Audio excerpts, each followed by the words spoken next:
Welcome back to my YouTube channel. So ಇವತ್ತು ನಾನು part 2 ಮಾಡ್ತೀನಿ ಅಂತ ಹೇಳಿದ್ದೆ. ಸೊ ಇದನ್ನು ಕಂಟಿನ್ಯೂ ಆಗಿ ಮಾಡ್ತಾ ಹೋಗ್ತೀನಿ ಬಿಕಾಸ್ ತುಂಬ ಲೆಂತಿ ಆಗಿಬಿಟ್ರೆ ನೋಡೋಕ್ಕೂ ಕೂಡ ಬೋರ್ ಅನಿಸ್ಬಿಡುತ್ತೆ. ಸೊ ಅದಕ್ಕೋಸ್ಕರ ಕಂಟ್ರೋಲ್ ಮಾಡ್ಕೊಬೇಕು, ಅಳಬಾರ್ದು ಅನ್ಕೋತಾ ಇರ್ತೀನಿ. ಬಟ್ ಕೆಲವೊಂದು ಮೆಮೊರಿಗಳು, ಕೆಲವೊಂದು ಸಿಚುವೇಶನ್ಗಳು ಅದು ಅಳೋ ಥರ ಮಾಡುತ್ತೆ. ಬಿಕಾಸ್ ಯಾರಿಗೆ ಒಂದು ಸಂಬಂಧದ ಬೆಲೆ ಗೊತ್ತಿರುತ್ತೆ, ಸಂಬಂಧದ ವ್ಯಾಲ್ಯೂ ಗೊತ್ತಿರುತ್ತೆ, ಆ ಒಂದು ಪ್ರೀತಿ ಗೊತ್ತಿರುತ್ತೆ. ಸೊ ಅಂಥವರಿಗೆ ಖಂಡಿತವಾಗ್ಲೂ ಕಣ್ಣೀರನ್ನು ಕಂಟ್ರೋಲ್ ಮಾಡೋದಕ್ಕೆ ಸಾಧ್ಯನೇ ಇರಲ್ಲ. ಬಿಕಾಸ್ ಕಣ್ಣೀರು ಒಂದೇ ಎಲ್ಲದಕ್ಕೂ ಪರಿಹಾರ ಅಂತಲೇ ಹೇಳ್ಬೋದು. ನನಗಂತೂ ಅದೇ.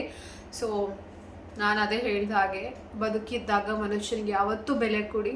ಸತ್ ಮೇಲಂತೂ ನಿಜವಾಗ್ಲೂ ಬೇಕು ಅಂದರೂ ಬರಲ್ಲ ಯಾರು ಕೊಡಿ. ಎಷ್ಟು ಅವ್ರ ನೆನಪುಗಳನ್ನು ಮಾತ್ರ ಮೇಲೆ ಕಳಿಸ್ಕೊಂಡು ಇರಬೇಕಷ್ಟೇ ಬಿಟ್ಟರೆ ಸೊ ಯಾರು ಕೂಡ ಬೇಕು ಅಂದರು ಕೋಟಿ ಖರ್ಚು ಮಾಡಿದ್ರು ಏನು ಮಾಡಿದ್ರು ಕೊಡೋಕ್ಕಾಗಲ್ಲ ಒಂದು ಜೀವನ. ಆಮೇಲೆ ಸತ್ತೋಗಿರೋ ದಿನ, ತೀರ್ಕೊಂಡಿರೋ ದಿನ ಊಟ ಎಲ್ಲ ಮಾಡಿದ್ದಾರೆ, ಆಮೇಲೆ ಚೆನ್ನಾಗಿ ಊಟ ಮಾಡಿದ್ದಾರೆ. ಬಟ್ ಅವ್ರಿಗೆ ಸ್ವಲ್ಪ ನಡೆಯೋಕ್ಕೆ ಆ ಟೈಮಲ್ಲಿ ಆಗ್ತಾ ಇದ್ದಿಲ್ಲ ಅಂತ ಬಿಟ್ಟರೆ ನಾನು ಮನೆಗೆ ಹೋಗಿದ್ದಾಗ ಎಷ್ಟು ಅಳ್ತಾ ಇದ್ದೆ. ನಾನು ಲಾಸ್ಟ್ ಜೂನಲ್ಲಿ ಬಂದಿದ್ದು. ಆ ಟೈಮಲ್ಲಿ ಅವ್ರು ಕಾಲು ಮುಟ್ಟಿ ಆಶೀರ್ವಾದ ತೊಗೊಂಡಾಗಲೂ ಕೂಡ ನನ್ನನ್ನು ರೆಕಗ್ನೈಸ್ ಮಾಡೋಕ್ಕಾಗ್ತಾ ಇರಲಿಲ್ಲ. ಬಟ್ ಅವ್ರಿಗೆ ಸಮ್ಟೈಮ್ಸ್ ಚೆನ್ನಾಗಿರೋರು, ಸಮ್ಟೈಮ್ಸ್ ಏನಾದರೂ ಒಂದು ಮೆಮೊರಿ, ಯಾಕಂದರೆ ಏಜ್ ಆಯಿತು, ಹೌದು ಏಜ್ ಆಯಿತು, ಬಟ್ ಮೆಮೊರಿ ಲಾಸ್ ಆಗೋದು ಅಂದರೆ ನೆನಪು ಬರಲ್ಲ. ಇನ್ನೊಂದ್ಸಲ ನೆನಪು ಬರೋದು. ಸಿಕ್ಕಾಪಟ್ಟೆ ನನ್ನ ಹೆಸರನ್ನ ಹೋಗ್ತಾ ಇದ್ರು ಅಂತೆ. ನನ್ನನ್ನು ಅವ್ರ ಪೆಟ್ ನೇಮಲ್ಲಿ ಇಟ್ಟು ಕರಿತಾ ಇದ್ರು. ಬಟ್ ಇನ್ನು ಮುಂದೆ ಕರೆಯೋದಕ್ಕೂ ಯಾರೂ ಇಲ್ಲ. ಮನೆಗೆ ಹೋದ್ರು ಅಲ್ಲಿ ಯಾರೂ ಇಲ್ಲ ಅಂತ ಖಾಲಿ ಆ ಪ್ಲೇಸ್ನ ಯಾರು ಕೂಡ ರಿಪ್ಲೇಸ್ ಮಾಡೋಕ್ಕಾಗಲ್ಲ. ಈ ಥರ ಪ್ರೀತಿ ಎಲ್ರಿಗೂ ಬರಲ್ಲ. ಇದನ್ನು ಹಿಡ್ಕೊಂಡು ತುಂಬ ಜನ ಅಪಹಾಸ್ಯ ಮಾಡೋದು, ಗೇಲಿ ಮಾಡೋದು ಕೂಡ ಇದ್ದಾರೆ. ಯಾರು ಅನ್ನೋದು ಕೂಡ ನನಗೆ ಗೊತ್ತಿದೆ.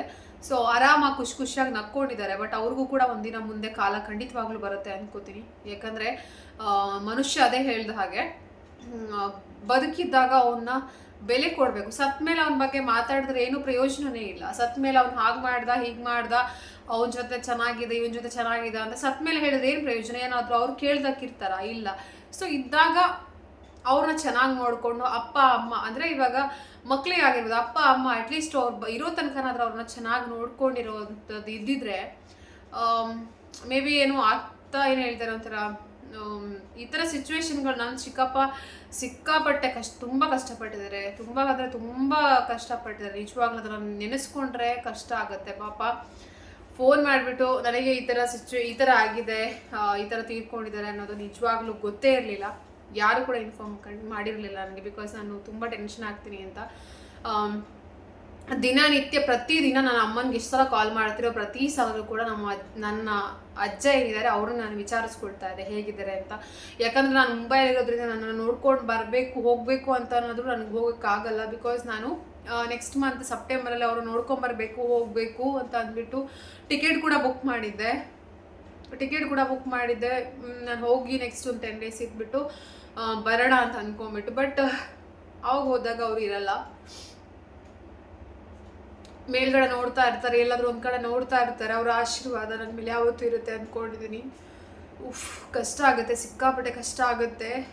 ಕಣ್ಣೀರು ಅನ್ನೋಂಥದ್ದಕ್ಕೆ ಬೆಲೆ ಇದೆ. ಬಟ್ ಕಣ್ಣೀರನ್ನು ತಮಾಷೆ ಮಾಡಿ ಅಪಹಾಸ್ಯ ಮಾಡೋರನ್ನ ನಿಜವಾಗ್ಲೂ ನಾನು ಯಾರು ವಿಡಿಯೋನೇ ನೋಡಬೇಡಿ, ನಾನು ಹೇಳ್ತೀನಿ, ಆ ಒಂದು ಕಣ್ಣೀರಿಗೆ ಸಿಕ್ಕಾಪಟ್ಟೆ ಬೆಲೆ ಇದೆ. ಅಷ್ಟು ಪ್ರೀತಿ ಮಾಡೋರಿಗೆ ಮಾತ್ರ ನೆನೆಸ್ಕೊಂಡು ಈ ಥರ ಕಣ್ಣೀರು ಬರುತ್ತೆ. ಬಿಟ್ಟರೆ ಕೊನೆದಾಗ ನಾನು ನೋಡೋಕ್ಕೆ ಹೋಗೋಕ್ಕಾಗಿಲ್ವಲ್ಲ ಅನ್ನೋದೇ ಸಿಕ್ಕಾಪಟ್ಟೆ ನೋವು, ತುಂಬ ನೋವಿದೆ. ಬಟ್ ಅವ್ರ ಕಾರ್ಯ ಇದೆ. ಸೊ ಅದಕ್ಕೆ ನಾನು ಹೋಗ್ತೀನಿ. ಹೋಗ್ಬಿಟ್ಟು ನನಗೆ ಅದನ್ನು ಹೇಗೆ ಫೇಸ್ ಮಾಡ್ತೀನಿ, ಏನು ಮಾಡ್ತೀನಿ ಅನ್ನೋದು ನನಗೆ ನಿಜವಾಗ್ಲೂ ಗೊತ್ತಿಲ್ಲ. ಸಿಕ್ಕಾಪಟ್ಟೆ ಕಷ್ಟ ಆಗುತ್ತೆ, ತುಂಬ ಕಷ್ಟ ಆಗುತ್ತೆ. ಒಂಥರ ಕಳ್ಕೊಂಡಿರೋದೇನೋ ಒಂಥರ ದೇಹದಲ್ಲಿರೋ ಒಂದು ಪಾರ್ಟ್ನ ಕಳ್ಕೊಂಡಿದ್ದೀನೇನೋ ಅನ್ನೋ ಥರ ಫೀಲ್ ಆಗುತ್ತೆ. ನಂಗೆ ಆ ಒಂದು ನ್ಯೂಸ್ ಕೇಳಿದಾಗ ಎಷ್ಟು ಶಾಕ್ ಆಗಿತ್ತು, ಎಷ್ಟು ಹತ್ತಿದ್ದೀನಿ ಅಂತ ಅಂದರೆ ಇವತ್ತು ಸ್ವಲ್ಪ ನನ್ನ ಮುಖ ನೋಡೋಕ್ಕಾಗತ್ತೆ. ಬಿಟ್ಟರೆ ಫುಲ್ ನನ್ನ ಐಸ್ ಎಲ್ಲ ಫುಲ್ಲು ಸ್ವೆಲ್ಲಿಂಗ್ ಆಗಿಬಿಟ್ಟಿತ್ತು. ಈ ಥರ ನಾನು ಬೇಕಾದ್ರೆ ಹಾಕಿರ್ತೀನಿ. ವಯಸ್ಸಾಯಿತು, ಟೆನ್ಷನ್ ಮಾಡ್ಕೋಬಿಡಿ, ಏನಾಗುತ್ತೆ, ಹೋದರೆ ಹೋಗಲಿ, ಹಾಗೆ ಹೀಗೆ ಅಂತ ಹೇಳಿರೋರು ಕೂಡ ಇದ್ದಾರೆ. ಬಟ್ ನಾನು ಹೇಳೋದು ಅವರು ಕೂಡ ಒಂದಿನ ಹೋಗೇ ಹೋಗ್ತಾರೆ. ಮನುಷ್ಯರು ಯಾರು ಭೂಮಿ ಮೇಲೆ ಶಾಶ್ವತ ಅಲ್ಲ ಅನ್ನೋದು ನಮಗೂ ಗೊತ್ತಿದೆ. ನಾವು ಎಜುಕೇಟೆಡ್ಗಳೇ, ನಮಗೂ ಗೊತ್ತಿದೆ. ಆದರೂ ಕೂಡ ಆ ಒಂದು ಅಷ್ಟೊಂದು ಪ್ರೀತಿಯಿಂದ ಅಟ್ಯಾಚ್ಮೆಂಟ್ ಇರುತ್ತಲ್ವಾ, ಅಟ್ಯಾಚ್ಮೆಂಟಲ್ಲಿ ಇರ್ತೀವಲ್ವಾ, ಅವ್ರನ್ನ ಬಿಟ್ಟಿರೋದು ಎಷ್ಟು ಕಷ್ಟ ಅನ್ನೋದು ನೀವು ಕೂಡ ಆ ಥರ ಮಾಡಿದಾಗ ನಿಮಗೂ ಗೊತ್ತಾಗುತ್ತೆ. ಬಾಯಲ್ಲಿ ಮಾತಾಡೋದು ತುಂಬ ಸುಲಭ, ಅಟ್ಯಾಚ್ಮೆಂಟ್ ಆಗಿರೋದು ಅದು. ಇವಾಗ ನನ್ನ ಅಜ್ಜ ಅಂದರೆ ನನಗೆ ಪ್ರಾಣ, ನನಗೆ ಎಷ್ಟು ಇಷ್ಟ ಅನ್ನೋದು ನಮ್ಮ ಇಡೀ ಮನೇಲಿ ಗೊತ್ತಿದೆ. ಅವ್ರಿಗೊಂದಿನ ಫೋನ್ ಮಾಡಿಲ್ಲ ಅಂತಂದರೆ ಪಾಪ, ನಾನೇನಾದರೂ ಬೆಂಗಳೂರಲ್ಲಿದ್ದಾಗಲೂ ಕೂಡ ಅಷ್ಟೇ, ಬೆಂಗಳೂರಿಂದ ಮನೆಯಿಂದ ಬೆಂಗಳೂರು ಬಂದಾಗಲೂ ಒಂದು ಎಷ್ಟು ಸಲ ಫೋನ್ ಮಾಡ್ತಾಯಿದ್ರು, ರೀಚ್ ಆದ್ಯಾ ಅಂತ. ಮುಂಬೈಗೆ ಬಂದಾಗಲೂ ಕೂಡ ಅಷ್ಟೇ. ಬಟ್ ಒಂದೇನಂದರೆ ರೀಸೆಂಟಾಗಿ ನಾನು ನೋಡ್ಕೊಂಡು ಬಂದನಲ್ಲ ಅನ್ನೋದು ಒಂದು ಸಮಾಧಾನ ಇದೆ. ಬಟ್ ಈ ಥರ ಒಂದು ನೋಡ್ತೀನಿ, ಈ ಥರ ಒಂದು ಇದಾಗುತ್ತೆ ಅಂತ ನಾನು ಅಂದ್ಕೊಂಡಿರಲಿಲ್ಲ. ಬಟ್ ಹಣೆ ಬರಹ ಏನು ಮಾಡೋಕ್ಕಾಗಲ್ಲ, ದೇವರು ಬೇಗ ಕರ್ಕೊಂಬಿಟ್ಟು ಇನ್ನೊಂದು 2-3 ವರ್ಷ ಇರ್ತಿದ್ರೆ ಚೆನ್ನಾಗಿರ್ತಾ ಇತ್ತು. ಬಟ್ ಏನು ಮಾಡೋದು, ದೇವ್ರಿಗೂ ಅಷ್ಟೇ.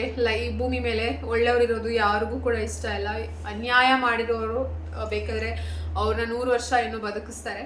ಬಟ್ ನರಕ ಅನುಭವಿಸದೆ ಮಲ್ಕೊಂಡಲ್ಲೇ ಇರುತ್ತೆ, ನರಕ ಅನುಭವಿಸದೆ ಹೋಗ್ಬಿಟ್ರಲ್ಲ ಅನ್ನೋದು ಒಂದು ನೆಮ್ಮದಿ ಇದೆ. ಬಟ್ ಆದರೂ ಒಂದು 4 ಡೇಸಿಂದ ಸಾಯೋದಕ್ಕಿಂತ 4 ಡೇಸ್ ಮುಂಚೆಯಿಂದ ಸಿಕ್ಕಾಪಟ್ಟೆ ನನಗಂತೂ ನಿದ್ದೆ ಬರ್ತಾ ಇರಲಿಲ್ಲ, ಡಿಸ್ಟರ್ಬೆನ್ಸ್ ಆಗೋದು, ಅವ್ರದ್ದೇ ಕನಸು ಕಾಣೋದು, ಎಷ್ಟೋ ಸಲ ಅವ್ರು ತೀರಿ ಹೋಗೋ ಕನಸು ಬೀಳ್ತಾ ಇತ್ತು. ಆದರೂ ಕೂಡ ಅವ್ರಿಗೆ ಆಯಸ್ಸು ಜಾಸ್ತಿ ಅಂದ್ಕೊಂಡೇ ಬಂದೆ. ತುಂಬ ಅಮ್ಮನ ಹತ್ರನೂ ಹೇಳಿದೆ, ತಂಗಿ ಜೊತೆನೂ ಹೇಳಿದ್ದೆ ಕನಸು ಬೀಳ್ತಾ ಇದೆ ಅಂತ. ಆಮೇಲೆ ಆಯಸ್ಸು ಜಾಸ್ತಿ ಅಂತ ಹೇಳಿದರು. ಸೊ ಇರ್ಬೋದೇನೋ ಅಂದ್ಕೊಂಡೆ. ಬಟ್ ಇಲ್ಲಿಗೆ ಎಂಡ್ ಆಗುತ್ತೆ, ಇಲ್ಲಿಗೆ ಇದಾಗುತ್ತೆ ಅಂತ ಅಂದ್ಕೊಂಡಿರಲಿಲ್ಲ. ಅಲ್ಲಿ ಮೇಲುಗಡೆ ಇದ್ದರೂ ಕೂಡ ಚೆನ್ನಾಗಿರಲಿ, ಖುಷಿಯಾಗಿರಲಿ ಅಂತ ಕೇಳ್ಕೊತೀನಿ ಅಷ್ಟೇ. ಬಿಟ್ಟರೆ ನನ್ನ ಕೈಲಿ ಏನೂ ಹೇಳೋಕ್ಕಾಗಲ್ಲ. ಯಾವತ್ತೂ ಅಷ್ಟೇ ಯಾರ ಜೊತೆನೂ ಜಾಸ್ತಿ ಅಟ್ಯಾಚ್ಮೆಂಟ್ ಇಟ್ಕೊಬಾರ್ದು ಅನಿಸುತ್ತೆ. ಬಟ್ ನನಗೆ ಕೆಲವರು ಇರ್ತಾರೆ ತುಂಬ ಕಂಟ್ರೋಲ್ ಮಾಡಿಕೊಂಡು ಮನಸ್ಸನ್ನ ಕಲ್ ಮಾಡ್ಕೊಂಡಿರ್ತಾರೆ. ಬಟ್ ನನ್ನ ಕೈಯಲ್ಲಿ ಆಗೋದೇ ಇಲ್ಲ, ಅದು ಯಾಕೆ ಅಂತ ಗೊತ್ತಿಲ್ಲ. ತುಂಬ ನೋವಾಗುತ್ತೆ, ಸಿಕ್ಕಾಪಟ್ಟೆ ಏನಂತಾರೆ ಒಂಥರ ಕಷ್ಟ ಆಗುತ್ತೆ. ಅದನ್ನು ಮನಸ್ಸೊಳಗಡೆ ಇಟ್ಕೊಂಡ್ರು ಏನೋ ಒಂಥರ ಭಾರ ಅನ್ನೋ ಫೀಲ್ ಆಗುತ್ತೆ. ಅದು ಇಮಿಡಿಯೇಟ್ಲಿ ನನಗೆ ಎಲ್ಲೋ ಊಟ ಮಾಡ್ತಾ ಇರ್ತೀನಿ, ಎಲ್ಲೋ ಹೊರಗಡೆ ಎಲ್ಲೋ ಇರ್ತೀನಿ, ಸಡನ್ನಾಗಿ ಕಣ್ಣಲ್ಲಿ ನೀರು ಬಂದ್ಬಿಡುತ್ತೆ. ನಾನು ನೋಡಿದಾಗಲೇ ಗೊತ್ತಾಗುತ್ತೆ ಕೆಲವ್ರಿಗೆ ಏನೋ ಆಗಿದೆ, ಏನೋ ಪ್ರಾಬ್ಲಮ್ ಇದೆ ಅಂತ ಅಂದ್ಬಿಟ್ಟು. ತೋರಿಸ್ಕೊಳ್ಬೇಕಾದ ಅವಶ್ಯಕತೆನೇ ಇಲ್ಲ. ಸೊ ಇದೇನು ತಮಾಷೆ ಮಾಡೋವಂಥದ್ದಲ್ಲ, ಸಾವು ಅನ್ನೋದೇನು ತಮಾಷೆ ಅಲ್ಲ. ಆ ಮನೇಲಿ ಕಳ್ಕೊಂಡವರಿಗೆ ಗೊತ್ತು ಒಂದು ಹಿರಿಯ ಜೀವದ ಬೆಲೆ ಏನು ಅನ್ನುವಂಥದ್ದು. ಇದ್ದಾಗ ಕೆಲವ್ರು ಹೇಗಂದ್ರೆ ಇದ್ದಾಗ ಕಡೆಗಣಿಸುವಂಥದ್ದು, ಹೋದ್ಮೇಲೆ ಅವ್ರನ್ನ ಏನು ಅವ್ರ ಬಗ್ಗೆ ವರ್ಣನೆ ಮಾಡುವಂಥದ್ದು. ಬಟ್ ಏನೂ ಪ್ರಯೋಜನ ಇಲ್ಲ. ಅವ್ರ ಬಗ್ಗೆ ಸಾಕಷ್ಟು ಮೆಮೊರಿ ಇದೆ, ತುಂಬ ಮೆಮೊರಿ ಇದೆ. ಎಲ್ಲಾದ್ರೂ ಹೊರಗಡೆ ಹೋದರೆ ನನಗೆ ಏನಾದರೂ ತೊಗೊಂಬರುವಂಥದ್ದು, ಬಟ್ಟೆನೋ ಇನ್ನೇನೋ. ಅವ್ರ ಫಸ್ಟ್ ಮೊಬೈಲ್ ಕೊಡಿಸಿದ್ದು ಕೂಡ ನನಗೆ ನಮ್ಮ ಅಜ್ಜ ನಾನಿದ್ದಾಗ ನನಗೆ ಫಸ್ಟ್ ಮೊಬೈಲ್ ಅಂತ ಕೊಡಿಸಿದ್ದು. ಆಲ್ಮೋಸ್ಟ್ 3 ಮೊಬೈಲ್ಸ್ನ ಕೊಡಿಸಿದ್ದಾರೆ. ಅದು ಕೀಪ್ಯಾಡ್ ಸೆಟ್ ಆಗಿದ್ರು ಕೂಡ. ಮುಂಚೆ ನನ್ನ ಅಜ್ಜ ಅಡುಗೆ ಹೋಗ್ತಾಯಿದ್ರು ದೇವಸ್ಥಾನಕ್ಕೆ. ಸೊ ಆವಾಗ ಮೊಬೈಲ್ ಕೊಡಿಸಿ ಬಟ್ಟೆ ಎಲ್ಲ ಕೊಡಿಸ್ತಾಯಿದ್ರು. ಎಲ್ಲನೂ ಅಪ್ಪ ಅಮ್ಮ ಹೇಗೆ ಮಾಡ್ತಾರೋ ಅದೇ ಥರ ಮಾಡ್ತಾಯಿದ್ರು. ಅದಕ್ಕೆ ಇಷ್ಟೊಂದು ಅಟ್ಯಾಚ್ಮೆಂಟ್, ಅದಕ್ಕೆ ಬಿಟ್ಟಿರೋಕ್ಕಾಗ್ತಿಲ್ಲ. ಆಮೇಲೆ ತುಂಬ ಕಷ್ಟ ಆಗ್ತಾಯಿದೆ, ನೋಡಬೇಕು ಅವ್ರನ್ನ ಅಂತ ಅನ್ನಿಸ್ತಾ ಇತ್ತು. ಅದಕ್ಕೆ ಹೇಳಿದೆ ಅಲ್ವಾ, ನೆಕ್ಸ್ಟ್ ಮಂತ್ ಹೋಗಬೇಕು ಅಂತ ಟಿಕೆಟ್ ಕೂಡ ಬುಕ್ ಮಾಡಿದ್ದೆ. ಫೈನಲ್ ಆಗಿ ಈ ಥರ ಹೋಗೋದರ ಬಂತು. ಏನೂ ಮಾಡೋಕ್ಕಾಗಲ್ಲ. ಏನೇ ಆಗಲಿ ಆತ್ಮಕ್ಕೆ ಶಾಂತಿ ಸಿಗಲಿ ಅಂತ ಮತ್ತೆ ಹೇಳ್ತಾ ಇದ್ದೀನಿ. ಅವ್ರ ಬಗ್ಗೆ ಏನಾದರೂ ಮೆಮೊರೀಸ್ ಇದ್ದರೆ ಖಂಡಿತವಾಗಲೂ ಮುಂದೆ ಶೇರ್ ಮಾಡ್ತಾ ಹೋಗ್ತೀನಿ. ಈ ವಿಡಿಯೋ ಇಲ್ಲಿಗೆ ಎಂಡ್ ಮಾಡ್ತಾ ಇದ್ದೀನಿ. ಮತ್ತೆ ಮುಂದಿನ ಹೊಸ ವಿಡಿಯೋ ಜೊತೆ ಸಿಗ್ತೀನಿ. ಈ ವಿಡಿಯೋ ಇಷ್ಟ ಆದರೆ ಲೈಕ್, ಶೇರ್, ಕಮೆಂಟ್ ಮಾಡಿ. ಹೊಸಬರಾಗಿದ್ದರೆ ದಯವಿಟ್ಟು ಸಬ್ಸ್ಕ್ರೈಬ್ ಮಾಡ್ಕೊಳ್ಳಿ.